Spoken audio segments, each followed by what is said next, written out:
Dear nurses, आपने कभी खुद को पूरी तरह से खाली महसूस किया है, जैसे आपकी बॉडी और माइंड दोनों पूरी तरह से थक चुके हैं और दुनिया की हर एक चीज आपको भारी लग रही है? If yes, you are not alone. According to a study, every third nurse is feeling burnout because of overwork. Let me tell you, burnout is not just tiredness, it's much more than that. Your body is alarming, your body is trying to give you hint. और बड़े सारे लोग burnout को या तो सिर्फ tiredness समझ लेते हैं या फिर डिप्रेशन समझ के बैठ जाते हैं. ये दोनों बिल्कुल अलग है. कैसे रिकॉग्नाइज करें कि आप मेंटली बर्नआउट हो रहे हो, टायर्ड नहीं हो सिर्फ, कैसे आपको साइन पता चलेंगे? Let me tell you. Sign number 1, emotional numbness. आपको अब ऐसा लग रहा है कि आपको किसी रिलेशनशिप की जरूरत नहीं है. मेरे हस्बैंड, वाइफ, मेरे मदर, फादर, आपको ऐसा लगता है सब दूर हो जाओ, मुझे किसी की जरूरत नहीं है, मुझे किसी से बात नहीं करनी है, मेरे को अकेला रहना है. सिमिलरली जब आप अकेले रहेंगे आपको ऐसा लगेगा लोग मेरे साथ बात ही नहीं कर रहे, लोगों को मेरी फिक्र ही नहीं है, मेरे साथ कोई है ही नहीं. आप ऐसे डिलेमा में फंस जाओगे, जब कोई होगा तो आपको प्रॉब्लम है, जब कोई नहीं होगा तो आपको प्रॉब्लम है. एक सबसे बड़ा साइन है, it means you are in the burnout और अब आपको किसी ना किसी की हेल्प की जरूरत है. पॉइंट नंबर 2, कैसे पता चले? Self doubt. बहुत बार ऐसा होता है जो लोग बर्न आउट होते हैं वो अपने अंदर ही कमियां ढूंढने लगते हैं.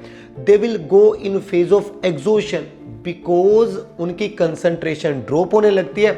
उनको ऐसा लगता है कि मुझसे अब ये जिंदगी का वजन नहीं सहा जा रहा, मैं कहीं भाग जाऊं, मैं ये जॉब छोड़ दूं, ये शादी छोड़ दूं, इवन जो एग्जाम की प्रिपरेशन कर रही हूं अब मेरे बस का नहीं है, मैं क्विट कर दूं.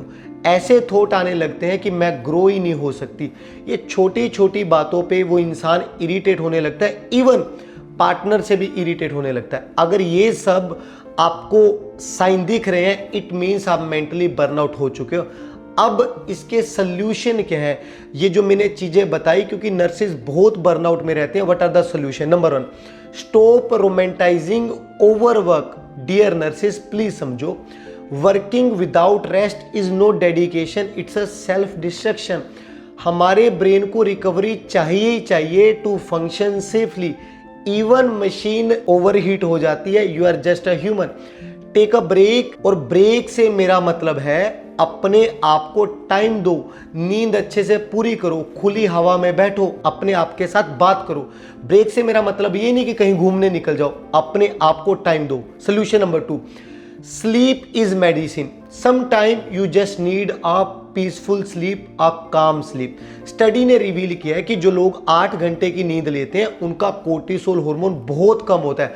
कोर्टिसोल हार्मोन हमारी बॉडी में स्ट्रेस हार्मोन होता है. अगर नींद ना पूरी हो तो memory weak, mood swings, focus lose हो जाता है, इवन इमोशंस के ऊपर कंट्रोल लूज हो जाता है. So if you feel burn out, just rest, take care of your hydration and nutrition. Solution 3, best, learn to say no. अगर कामयाब होना है तो लर्न टू से नो. मैं ये नहीं कह रहा हूं कि लोगों की हेल्प करनी बंद कर दो, मैं ये नहीं कह रहा हूं कि अगर कोई नीडी है तो अनअवेलेबल हो जाओ. मैं ये कह रहा हूं हर एक चीज को हां करना आपको ड्रेन आउट कर देगा. If you want to be successful and want to be peaceful life, learn to say no to unnecessary work, unnecessarily people. लोगों को जो कहना है कहने दो. लोग ना तो आपका पेट भर रहे हैं ना तो आपका बिल भर रहे हैं. Focus on your mental health. Most of the time हम लोगों को खुश करने के चक्कर में अपने आप को ड्रेन आउट कर लेते हैं. That's what I teach to my student.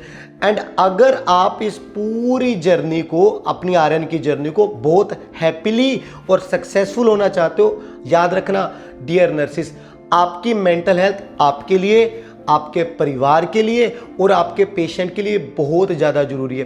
तो अपने आप को ओवरबर्डन नहीं करना, अपने आप को बर्नआउट नहीं करना.